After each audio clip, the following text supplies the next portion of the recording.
Hello दोस्तों, हमारे channel में आप सभी का स्वागत है। कहानी पसंद आई चैनल को लाइक एंड सब्सक्राइब जरूर कीजिएगा। मेरा नाम कामिनी है। मेरी शादी मेरे माता पिता ने एक 50 साल के आदमी के साथ करवा दी और मेरी उम्र महज 24 साल की है। ये मेरी दूसरी शादी है। मेरी पहली शादी के कुछ दिन के बाद ही मेरे पति की मौत हो गई थी। सभी लोगों ने मेरे पिता को यही कहा कि अभी तो इसकी पूरी जिंदगी पड़ी हुई है, इसलिए इसकी दूसरी शादी करवा दो। क्योंकि मैं एक विधवा थी, इसलिए मुझे कोई दूसरा लड़का नहीं मिल रहा था। इसलिए मेरे पिता ने एक 50 साल के आदमी के साथ मेरी शादी करवा दी। मेरे पति अक्सर काम के सिलसिले में थकान का बहाना बनाकर सो जाते। जैसे ही जब मैं अपने पति के बिना अकेली बिस्तर पर तड़पती रहती। मुझे पति का सुख कभी नहीं मिला, क्योंकि मेरा पहला पति तो कुछ ही दिनों के बाद मर गया था और अब मेरा दूसरा पति मुझे वो पति वाला प्यार ही नहीं दे पाता। मुझे वैसे तो दिन भर कुछ भी काम नहीं करना पड़ता था, क्योंकि घर में एक नौकर लगा हुआ है। एक दिन हमारे नौकर की तबीयत थोड़ी खराब हो गई, इसलिए वो अपने बेटे को अपनी जगह पर कुछ दिनों के लिए काम पर रख देता है। अगले दिन जैसे ही हमारे नौकर का बेटा आता है तो उसको देखकर मेरे होश ही उड़ जाते हैं, क्योंकि वो देखने में बिल्कुल भी नौकर की तरह नहीं लग रहा था। एकदम गठीला मजबूत शरीर, उस पर से गोरा रंग, नीली नीली आंखें, वो किसी फिल्मी हीरो से कम नहीं लग रहा था। मैं काफी देर तक उसको बस ऐसे ही निहारती रही। तभी एकदम से नौकर के बेटे ने मुझे कहा, मालकिन, मैं रामू काका का बेटा हूँ। बाबा ने मुझे यहाँ पर काम करने के लिए भेजा है। बाबा की तबीयत थोड़ी खराब है, इसलिए वो कुछ दिन काम नहीं कर सकते। मैंने रामू काका के बेटे को घर के अंदर बुलाया और खुद जाकर मैं सोफे पर बैठ गई। मैंने रामू काका के बेटे से बहुत ही इतराकर पूछा, तुम्हारा नाम क्या है और तुम्हें काम के अलावा क्या क्या करना आता है? तभी रामू काका के बेटे ने कहा, मालकिन, मेरा नाम मोहन है। मैं घर का सारा कामकाज बहुत ही अच्छी तरीके से कर लेता हूँ। तभी मैंने मोहन की तरफ शरारत भरी हंसी हंसते हुए कहा, अच्छा, घर का काम तो कर लेते हो, ठीक है, लेकिन तुम्हें ये पता है ना, घर का काम करने से ज्यादा जरूरी अपने मालिक और मालकिन को खुश करना ज्यादा जरूरी होता है।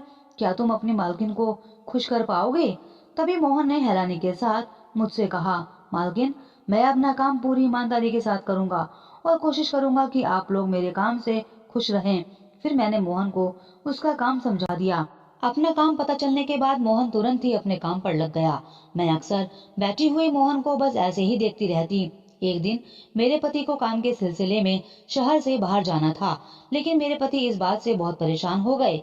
जब मैंने उनसे उनकी परेशानी का कारण पूछा तो उन्होंने मुझसे कहा कि पहले जब भी मैं काम के सिलसिले में बाहर जाया करता था तो मैं रामू काका को तुम्हारे पास छोड़ जाया करता था। मुझे किसी भी तरीके की चिंता नहीं होती थी। रामू काका का नाम सुनते ही मैंने अपने पति से कहा, अरे कोई बात नहीं, रामू काका नहीं है तो मोहन तो है ना।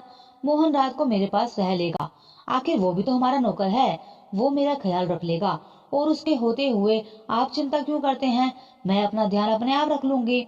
फिर मेरे पति ने मोहन को उसका काम समझाकर और उसे हिदायत देकर कि वो मुझे छोड़कर कहीं पर भी ना जाए और मेरी सारी बातें माने, काम करने के लिए निकल गए।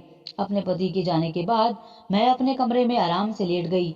मैं अपने बिस्तर पर लेटे लेटे तड़प रही थी। मुझे समझ नहीं आ रहा था कि मैं मोहन को किस तरीके से अपने मन की बात बताऊं।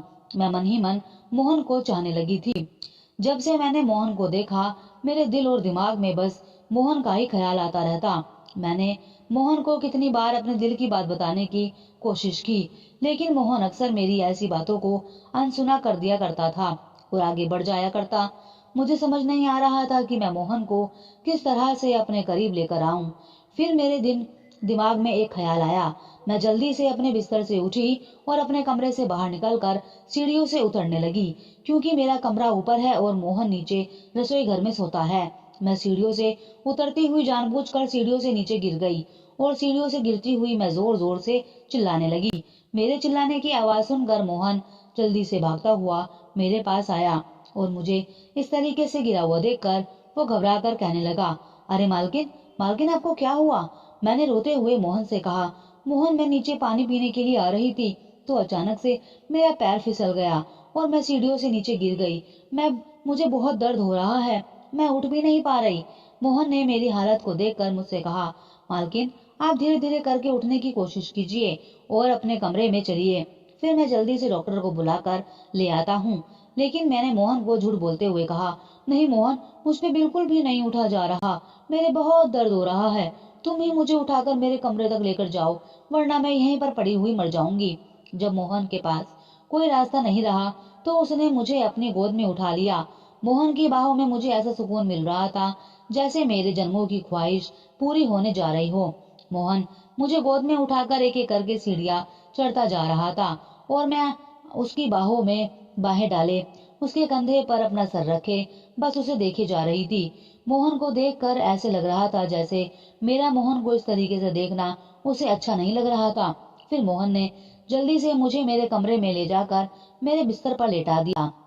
जैसे ही मोहन ने मुझे मेरे बिस्तर पर लेटाया तो मोहन से बिछड़ने के डर से मैं एकदम से घबरा गई और मैंने जल्दी से मोहन की शर्ट पकड़ ली और उसे अपने करीब खींचते हुए कहा, मोहन, मोहन, मुझे छोड़कर कहीं मत जाओ, मैं तुम्हारे बिना नहीं जी सकती, मैं मर जाऊंगी। देखो ना, मैं तुम्हारे बिना दर्द में कैसे तड़प रही हूँ। तुम्हें मेरा ये दर्द नजर आ रहा है, क्या तुम्हें मेरा वो दर्द नजर नहीं आता?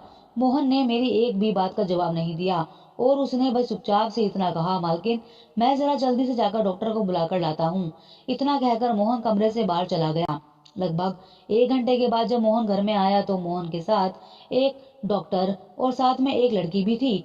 डॉक्टर ने मेरा पैर देखा तो डॉक्टर ने कहा कि नहीं, ज्यादा कोई तकलीफ नहीं हुई है, बस कुछ दिन आराम करेंगी तो ठीक हो जाएगा, और डॉक्टर ने मुझे दवाई दे दी। डॉक्टर के जाने के बाद मोहन ने उस लड़की से जो मोहन के साथ आई थी उससे कहा, तो मालकिन का अच्छे तरीके से ख्याल रखना, ये चल फिर नहीं सकती, इन्हें किसी भी तरीके की तकलीफ नहीं होनी चाहिए, इन्हें सहारा देकर बाथरूम तक लेकर जाना और फिर इसका सारा काम करना।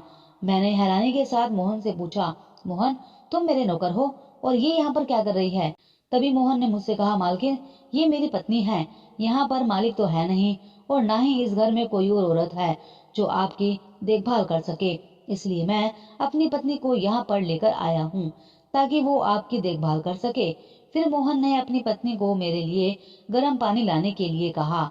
जब मोहन की पत्नी चली गई तो मोहन ने मुझे कहा, मालकिन, हम गरीब लोग जरूर हैं, लेकिन हम अपनी मान मर्यादा में रहना अच्छी तरीके से जानते हैं, इसीलिए मैं एक शादीशुदा हूँ और मैं अपनी पत्नी के साथ कभी भी धोखा नहीं कर सकता। आप अमीर लोग हैं, आप लोगों में धोखा देने की रीत होगी, लेकिन हम गरीबों में ये रीत नहीं है।